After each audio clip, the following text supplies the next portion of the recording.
Bos, percaya nggak kalau cuma dari satu komoditi aja bisa menghasilkan omset ratusan juta per bulan? Ini terbukti dari usaha yang udah dijalani Pak Aksin selama 10 tahun terakhir. Tapi tentu aja banyak jalan yang harus Doi lalui untuk sampai di titik ini. Kerjasama dan bermitra dengan para petani bukan hanya menambah relasi, tapi juga menambah pundi-pundi cuannya. Kini cuannya semanis pepaya hasil panennya. Halo bos, karena permintaan pepaya yang sangat tinggi, akhirnya saya punya kebun pepaya yang sangat luas. Penasaran dengan usaha saya? Tetap di Cuan Bos.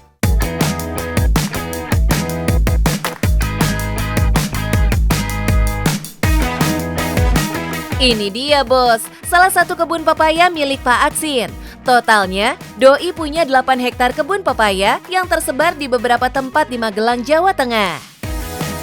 Dulu di tahun 2014, Pak Aksin menanam banyak pepaya Thailand bos.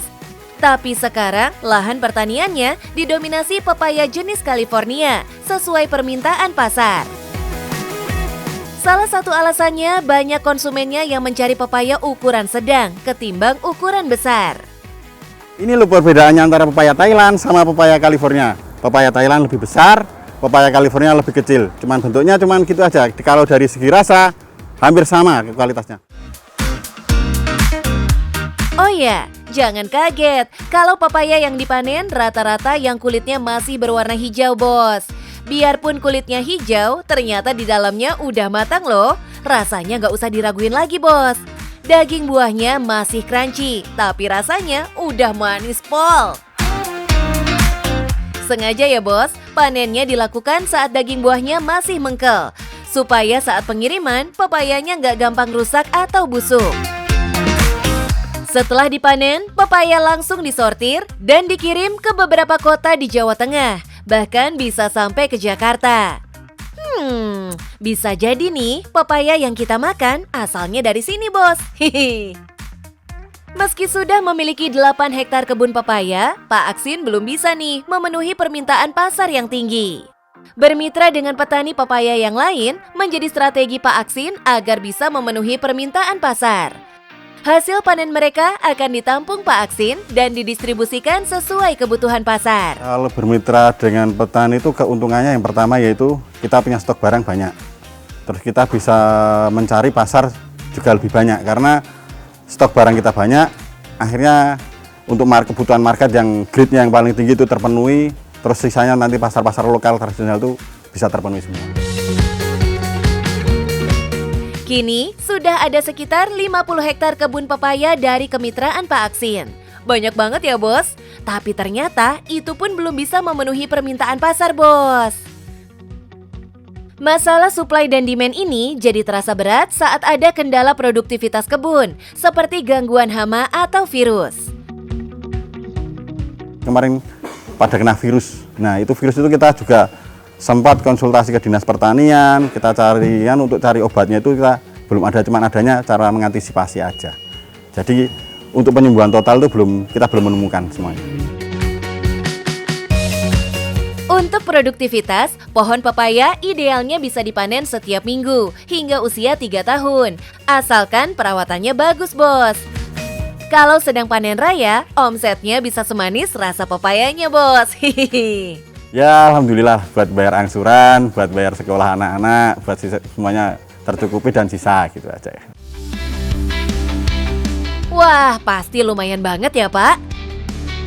Selain pasar tradisional, pepaya Pak Aksin juga menembus pasar modern bos, dengan jumlah permintaan yang beragam, mulai dari 5 sampai 30 ton per bulan. Mantap! Jika kita ambil harga kisaran grosirnya sekitar Rp4.000 per kilogram, maka cuan yang masuk bisa sampai ratusan juta bos. Eits, itu bukan keuntungan bersih ya bos. Soalnya itu belum dipotong dengan biaya operasional, mulai dari penanaman, perawatan sampai panen. Tapi siapa sangka bos, omset segitu gedenya awalnya cuma modal 2 juta yang Pak Aksin belanjakan untuk beli pepaya dan sewa kendaraan.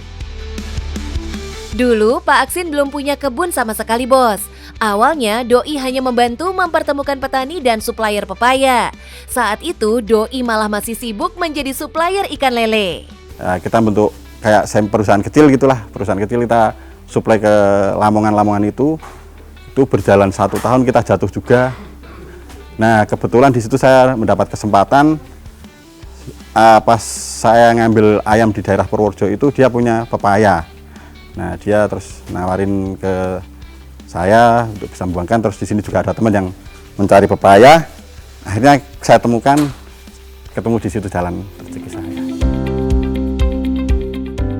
Pak Aksin akhirnya memilih meneruskan upaya sebagai supplier pepaya. Tapi karena permintaan yang tinggi, nggak sebanding dengan ketersediaan stok. Doi akhirnya memutuskan menjadi petani pepaya, meski saat itu belum ada pengetahuan yang cukup tentang pertanian. Usahanya nggak selalu berjalan mulus, bos.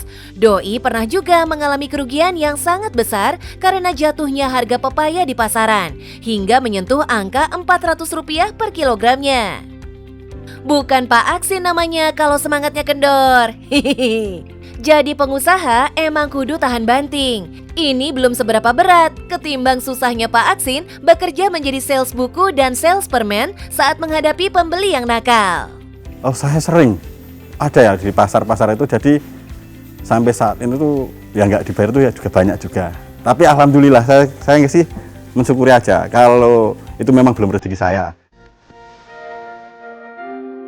Dari pengalaman Pak Aksin, kita jadi belajar ya bos, kalau peluang cuan itu kita yang bikin.